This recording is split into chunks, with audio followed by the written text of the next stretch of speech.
In today's episode, I'm going to go over how I did the exact same bench routine, sets, reps as another person in the gym, and I actually got better and they actually got worse. But first, we're going to go over some notes and things. One of the things that I hate most when people ask me, someone came up to me yesterday and said, Jared, what do I bench today? I just looked at them like they were freaking nuts. I hate that question. Don't come up and ask me what should I do today without handing me your folder. I need to see the patterns. I need to see what you did last time. I need to see what you did before that. And if any of those 2 days are messed up, I may need to look back a couple more days. What's going on? What did we do last time so that I can help you this time? And so if you've heard in the other episodes how I will write numbers based off of what they did last time. So, like if I want you to do 4 sets 4 and you got 4 4 4 3, or if you got all threes, that's going to let me know what I should write for you the next time. And when you come to the gym, it's not make up numbers for this or make up numbers for that. No, we're going to go from point A to point B. I'm just not going to give you a workout of the day. And I think that's where a lot of people go wrong. A lot of people like change. A lot of people like more accessory stuff. Hey, what's the cool thing I can do today? Hey, Jared, did you see this on Instagram? And a lot of things with Instagram is they're trying to sell a product. They're trying to sell you this. Jared, hey, what about doing this for warm up? No, you know what you do for warm up? You bench. What do you do for squat? You squat. You don't have to go through and do foam rolling. I don't know where in the heck this got so popular, but hey, roll out, make me feel better. Here we go with your stupid feelings again. Your feelings don't matter. Your feelings get in the way of your results. And so if you're, oh, well, this makes me feel better. I don't give a shit if it makes you feel better. We need to get this done. Don't spend too much time warming up. And I think with this Instagram popularity and this trainer A and trainer B and whatever else trainer out is out there, they're trying to give their clients certain things to do. Oh, I've never done that before. Oh, hey, they gave me this warm up. Hey, this made me feel better. This activated this. BS. You've heard Louis talk. I've talked. You know what we do for bench? You know what I do for bench warm up? I bench. You know what I do for squat warm up? I squat. So stuff like warm up stuff is overpopularized. It's all done most of the time. If you look, they're using a product. Most of the time, this warm up stuff is done to sell products, or your trainer's just trying to be cool. Oh, I've never done that before. Remember? So the biggest thing is sometimes this warm up stuff is overhyped. Someone was doing band pull aparts with her. I said, no way you're doing band pull aparts because you saw that somewhere else and suppose warm up your shoulders or whatever. Warm up the bench by benching. Just don't foam roll. Don't spend too much time. I don't even know what the hell some of the exercises these people do. They're on their knees, they take their arm, raise it to the right, put the hand out, raise that one to the left. I think some of that's ridiculous. I think it's not necessary. The little kids don't do it. The kids come in, boom, bounce, boom, bench, boom. I bench, I warm up for bench. So I just wanted to get that away. Like I hate that question. Hey Jared, what should I squat today? And their folder's not even in their hand. They have no clue where it's even at. Bring me your folder so that I can see. If I got you on something in general, I may know if you can tell me what you did last time, but sometimes they'll look at you, like I said, one episode, like a monkey doing a math problem. They have no clue. It's like, geez, if you don't know, how the hell am I supposed to know? I've got so many people coming in that I can't remember everybody. I'll write in folders today before the kids get there, and I'll hand them out, and I don't even know what I wrote for that kid, because by the time you go through 20, 30, 40 folders, and sometimes it's 60 in a day. And so it's like, holy crap, how the hell am I supposed to remember what I wrote for the first whatever folders? So anyway, just wanted to get that out of the way. I don't believe in warm-ups. If you want to warm up, you bench. I go in, do super light load. I try to get a pump, small pump in my warm-ups so that I try to bring blood to the tissue itself. So like the first thing I'll do is I'll do 135 for 20. Then I'll probably do 225 for 8. Then I'll do 275 for 2 to 3 reps. And lately I've been benching with 3 chains per side. So yesterday I did 285, 3 sets of 3, and 305, a set of 3 with 3 chains on each side. But my warm-up was short, sweet. I do take my time. I do take about 6.5 minutes between my bench sets. Yesterday I wasn't feeling it, so I was just trying to bang it out, and I still waited 6.5 minutes. Got a little amped up for the 305, the 3 with 3 chains on each side. Just trying to get back, be consistent benching so that I can be examples for the people in the gym. And speaking about benching, it's all about consistency and frequency. You don't go bench next time you come in incline, the next time you go in and you do a floor press or whatever. You got to keep benching in order to get your bench better. Sometimes, I've got a kid in the gym right now. We incline first. We're going to drive his incline, and he uses bench as an accessory. Because sometimes, if you're not inclining, you see a lot of people out there not inclining. So if your incline is not moving up, that's the deficit you have, and that could be holding your bench back. If you get the bar off your chest, sometimes if you go through where you pause bench all your reps, not one or two, pause sets of 3, sets of 4, sets of 5, all reps. If you pause, it's going to help coming off your chest. Then if you can't lock it up, then you need to work on some triceps. But sometimes if people don't do incline, like I took my incline from 365 to 405 so that my bench should go up even higher. And a lot of times, if I got a kid that goes to high school, sometimes most of these high schools around here don't spend time doing incline. So if I know how I bench them, and if I want to progress the kids to bench, and they don't do incline in school, that's kind of like a plus mark for me, because I said, if I just incline them, their bench is going to go up, and they're going to think I'm even greater than what I am. And so don't back off. Don't do stupid dumbbell incline. These people are always, hey, I heard benching's bad for baseball. Well, if you look at the biomechanics of baseball, pectoralis major, pectoralis minor, you got your rotator cuff involved, and rotator cuff is not a joint, it's 4 muscles across the joint. So your tricep initiates acceleration of the arm, serratus anterior, a lot of these things are getting worked while you bench, and it's up to you to increase your strength. I was trying to tell someone the other day, you pick lifts to increase your strength, and then you accessorize with the other stuff that you need for your sport.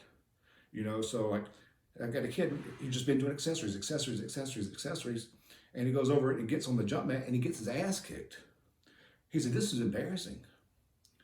Well, it is what it is, and accessories is done to hold you together, but if you don't build anything to do your strength, and if you're not doing anything to work on your rate of force development, accessories is holding nothing together except for I have no clue what it's doing. Like I speak all the time, conjugate training, coupling, it's driving up various strengths at the same time. You're increasing muscle mass by using a repetition method. You're doing dynamic effort by increasing your rate of force development, and you're creating maximum strength in a lift. You don't create maximum strength over there on a bird dog thing or whatever the hell they're doing. I told someone the other day, 4 main exercises will take care of 80% of all athletics. That's a press, whether it be an overhead press or a bench press. So some type of press, a squat, a deadlift, and chin-ups. So press, squat, deadlift, chin-ups will increase all 80% of all athletics. Now the other stuff, the filler stuff, the other 20% can come from accessory work. So if you're not having a main lift and driving that strength up in that main lift,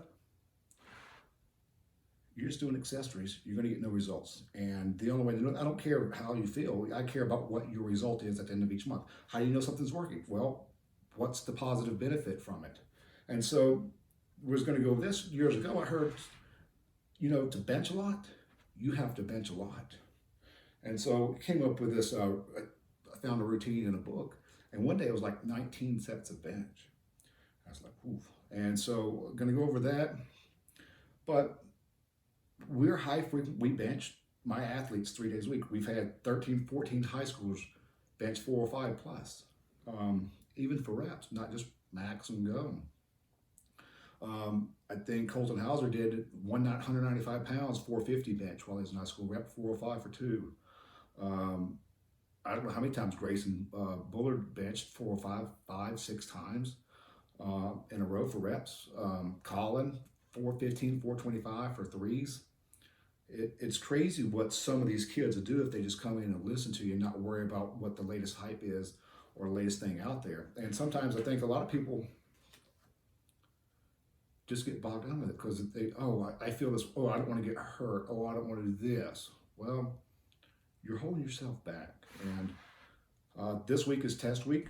This podcast is probably going to be short because I don't usually do them during the week because my daytime's filled with errands and getting stuff and preps for the gym. So I'm going to try to, like I said before, try to keep these podcasts consistently. I've done a lot better job these last 2 or 3 months than I've had in the past. So finding things to talk about and getting on here, it's just me most of the time. I like to do my podcast in person. So that's why you don't have these Skype calls, these other things. I want to talk to people that know me. I don't want to create sometimes conversation with people that don't know me, although that may change in the future. Just like the call-in thing, I've got this new soundboard here to where I'm going to start being able to take phone calls. I can pull up stuff on my computer.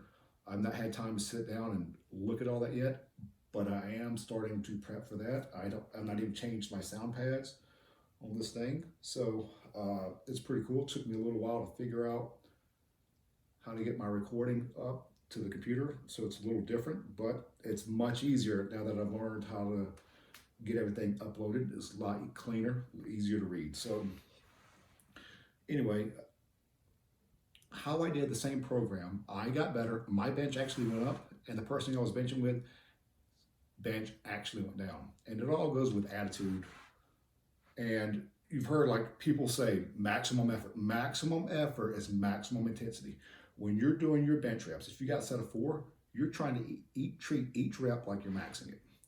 As much effort behind each rep. You're just not going in there. If you got a set of 4, boom, boom, boom, boom, boom, 4. All right, I've done my 4. You're here like when the kids at the gym will talk about me. Jared, every one of your reps looks the same. I am trying not to slow down. So I visualize myself, a little cocky. I lay down the bench and I'm trying to press that damn bar so damn hard and fast that the spotter has to catch it. Although that's not going to happen, I'm just working on compensatory acceleration. I'm trying to accelerate the hell out of that bar as fast as I can. And so I'm trying to put maximum effort, maximum intensity behind each rep. Like when you hear these people doing dynamic effort, you should try to be putting maximum intensity behind each rep, although it's lighter in the dynamic effort. The load's lighter. We're going for different velocities. The velocity change is going to have a different specific neuromuscular response in the body than the maximum effort. One of them's slow velocities, one of them's fast velocities. But if you're not giving maximum intensity behind each one of those reps, you're wasting your time. And that's kind of what happened here with this kid. I was older, he was younger. He thought it was stupid. But when I was doing my reps, I was trying to put out as much effort as my body could give out for it, although it was super light loads.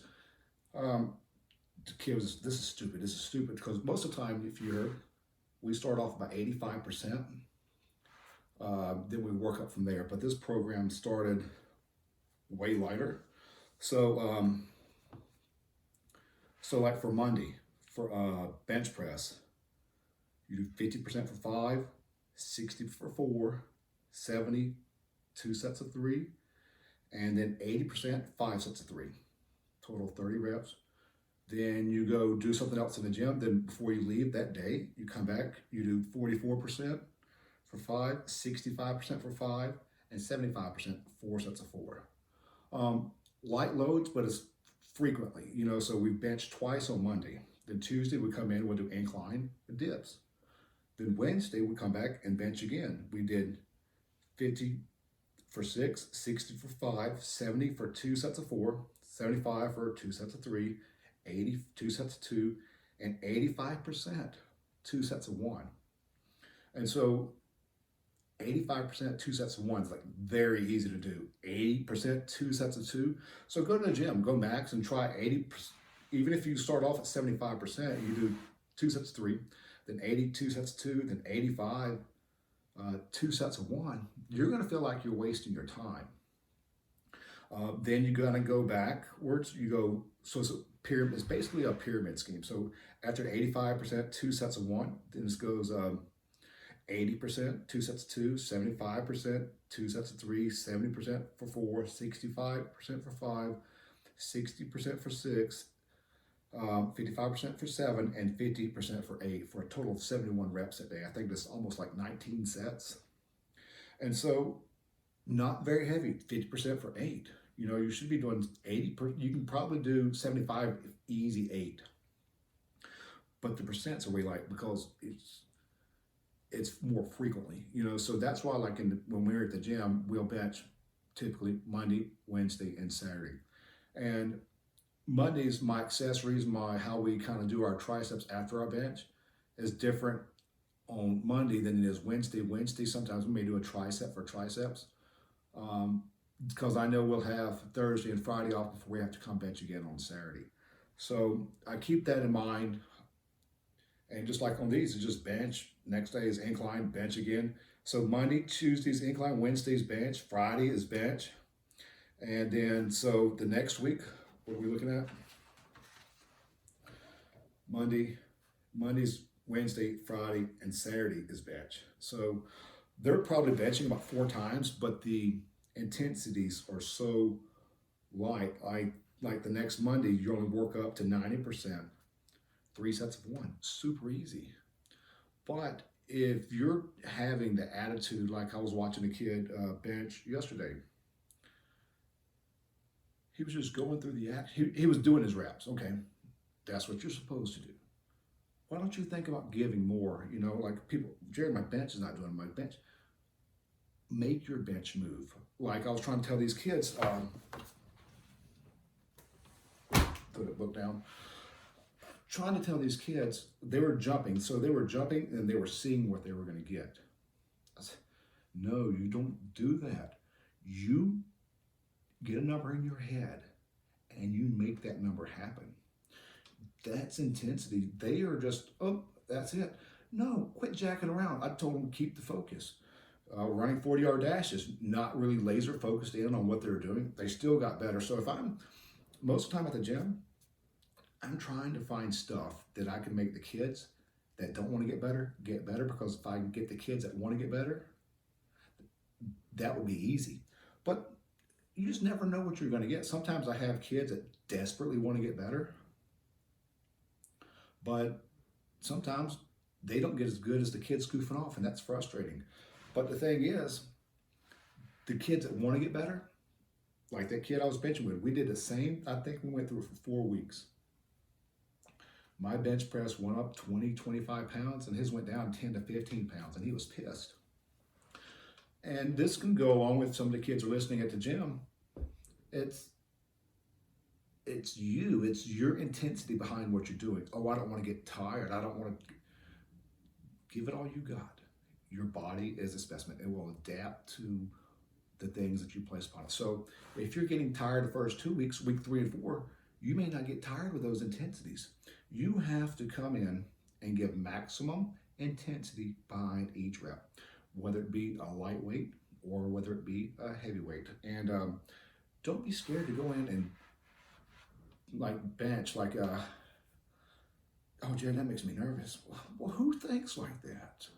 You know, so with all I'm trying to say is, if you're going in the gym and you're, first off, if you have no clue what your plan is to go in there and do, you're just going to go get to the gym and, oh, I think I'm just going to do this. No, you will never go anywhere. You'll struggle. And if you're trying to help people, you're going to struggle helping them. It's not that thing. And I see a lot of people, if they're doing the maximum effort the way Westside does it, they don't have enough volume under their belt in order to progress them forward. So it needs to be, so like if you want me to give you an example, if you're going in there for max effort Monday or whatever you do for your bench or your squat, whatever day that is, if your bench max is 300, all right, well, 90% of 300 is 270, I believe. So you go 270 for 1, 285, then 300, that's 3, then another one past that point. Or you see what I'm saying? Then you got 4, but you need to have an additional 4 sets before that. So you may have a total of 8 sets, but you only have 4 real working sets. So you can sneak some volume in behind like the 135 I do for 20, maybe 225. If you're 300 mount, that may be too much for you. You may just do 95. If someone benching 300 max, 95 for 20 for a warm up for them would be like me doing 135 for me. So it don't have to be something crazy. Drive some blood, activate the tissue. A muscle is going to contract harder and faster when it's warmed up. And so some of these kids will come in and just, dude, I'm ready. You didn't even do anything for your warm up. And so I had a kid, and sometimes this could be the key to them missing their reps on their folder. He had 194 sets of 3 or something like that, from what I can recall. 2221 or something crazy. And I said, what'd you do before? His last warm up was 155 pounds. And so I wrote his warm up for him next time when he had to get a set, and he made all his reps. And so sometimes if I see a kid missing the rep, and I'm like, what the hell happened? Why is this? I'll ask them when we talk about the warm up, and they didn't warm up enough in order to get to that point, because most of the time people my age or probably 10 years younger than me, oh, I don't want to get worn out before I max. I don't want to do this before I max. And I think the people that have learned, especially older kids, sometimes your first set in the gym, maybe you feel like it's your toughest set. Then you kind of get better through set 2, 3, and 4, maybe just as hard as 1. But the middle set's better because you've actually got warm after your first set. And I like to try to rest the average population for the athletes in the gym probably about 4 minutes. They get away with 4. I like my 6 minutes. So next episode, I'll get on and I'll have some questions. I've seen the Instagram questions starting to come in. So hopefully I'll do another one this week, maybe Thursday or Friday. Maybe wait to Friday, October 1st, so the podcast gets on to the next month. So anyway, short but sweet episode. Hope you liked it. Thanks for watching. Thanks for listening. Have a good day.